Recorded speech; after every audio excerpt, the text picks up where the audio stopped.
The Star, 6 March 2023, investigations into Chinese-sponsored interference in international elections are required in Canada.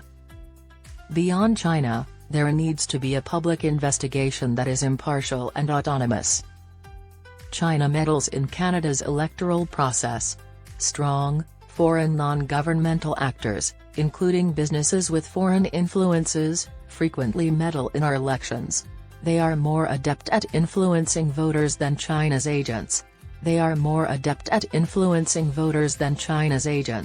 Because they employ Canadian managers, proudly display the maple leaf, and appear Canadian, their interference is more successful than China's. Ottawa passed the Elections Modernization Act to outlaw foreign meddling in federal elections in response to claims that Russia meddled in the 2016 U.S. presidential election. However, it left a mile-wide gap that the Canadian Association of Petroleum Producers, CAPP, used to drive a gas-guzzling Hummer through.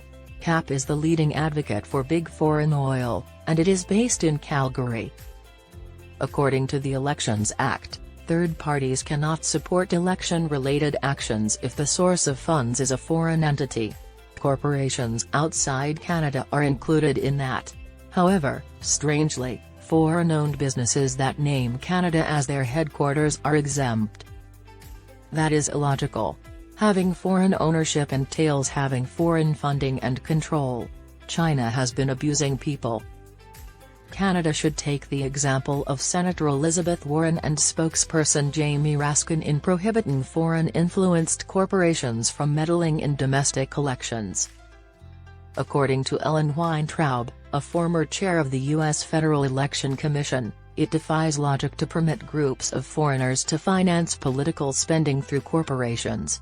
Individual foreigners are prohibited from spending to sway elections. According to my study, the large oil companies that operate in Canada are only marginally Canadian. None are wholly held by Canadians. 30 of the 48 companies on the 2020 board of CAPP were completely or predominantly controlled by foreign entities. 7 more were probably held chiefly by foreigners. Thus, 37 of the 48, 77%, board members of CAPP are entirely or primarily owned and influenced by foreign entities. They provide roughly 97% of the income for CAPP.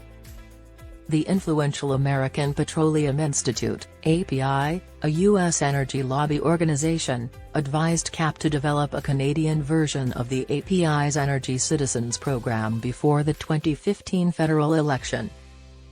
Energy Citizens is an AstroTurf pro-oil front organization funded by the API that poses as grassroots citizens while advancing big oil's interests and attempting to sway voters. Artificial grass is astroturfed.